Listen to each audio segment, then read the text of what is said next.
buat ibu-ibu yang di sini yang sekarang ngerasa kok aku susah banget ya ngendaliin diriku, ngendaliin rasa marahnya kayaknya berlebihan, rasa sedihnya berlebihan, terus rasa kecewanya berlebihan, menyalahkan dirinya berlebihan, kan rasanya nggak enak ya.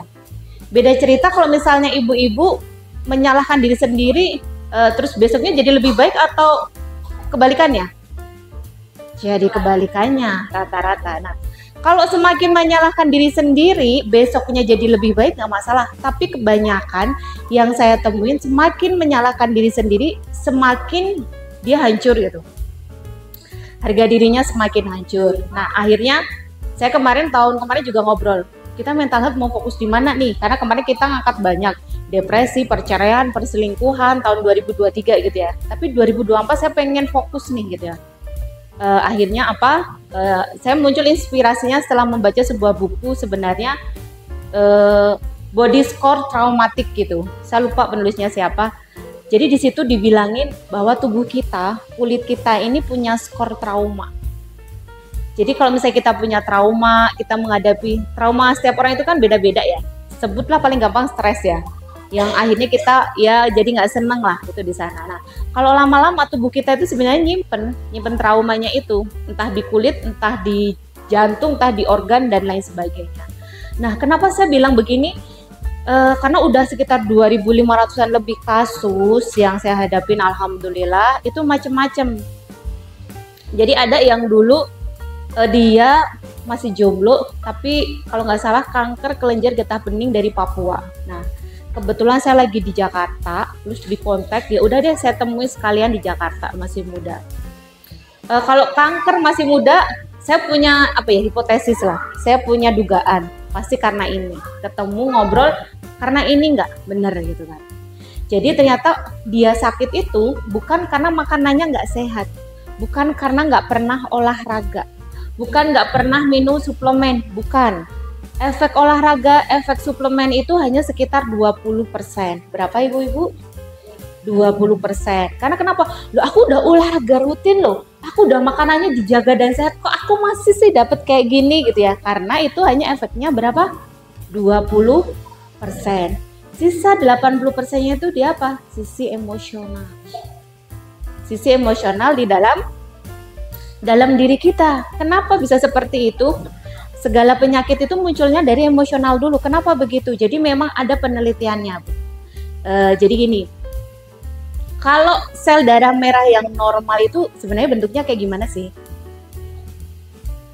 Sel darah merah yang normal. Matem. IPA SMA. Aduh. Apa ya? Bulat ya. Bu. Jadi sel darah merah itu bentuknya bulat sempurna.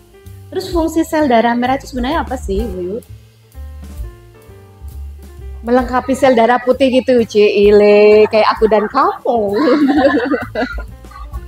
Apa fungsi sel darah merah? Mengikat oksigen, terus hello.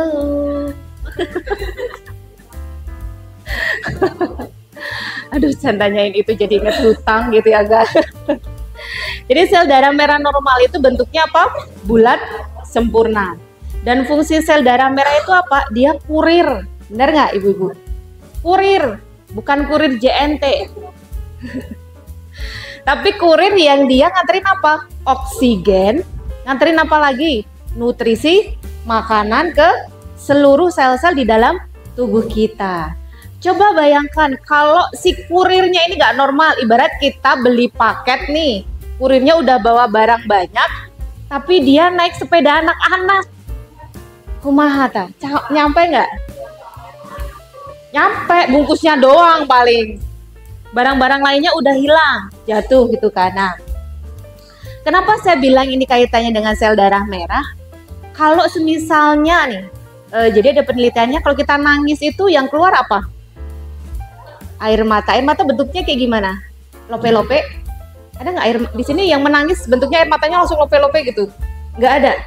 Yang bener, bisi keluar langsung lope-lope gitu, beda gitu. Nggak ada. Jadi kita sama ya, pas menangis tuh air mata keluarnya bentuknya kayak gini ya. teardrop ya, itu di sana sepakat kan, nggak ada yang lope-lope kan air matanya keluar, nggak ada, oke berarti. Terus ternyata setelah diteliti, orang yang lagi sedih diambil darahnya dan dicek di laboratorium, sel darah merahnya kira-kira bentuknya apa Bu? Sama dengan bentuk air mata kita. Jadi ternyata ketika kita sedih tubuh kita ngerespon nggak? Marah sebentar rasanya enak nggak? Nggak enak karena sel darah merah langsung dia berubah bentuk. Ini baru sedih doang loh, belum yang lainnya. Nah kalau di kelas itu saya tunjukin bentuknya, gambarnya. Pas kita sedih jadi begini, pas ini jadi begini, pas ini jadi begini. Dan ada sel darah merah terbaik yang kita bisa mengkondisikan. Sel darah merahnya itu jadi shiny, jadi bercahaya. Dan itu sel darah merah terbaik. Dan itu imunitas kita terbaik. Kalau ada apa-apa, imunitasnya bagus. Itu mau ada apapun imunitasnya bagus. Nah, coba bayangkan, sel darah merah kita bentuknya kayak air mata, dia bisa jadi kurir yang normal nggak? Nggak bisa. Walaupun ibu-ibu makannya, wah aku suplemennya harganya 10 juta, kira-kira gimana? Ketawanya kenceng banget sih. Kira-kira bakalan sampai ke tubuh kita nggak? Kalau pas minumnya gitu atau di dalam tubuh kita dominan ada rasa sedihnya, sampai nggak? Nggak sampai gitu kan. Paling sampai juga sedikit-sedikit. Jadi ternyata kondisi emosional itu mempengaruhi fisik. Yang sakit itu karena pengaruh dari kondisi emosional.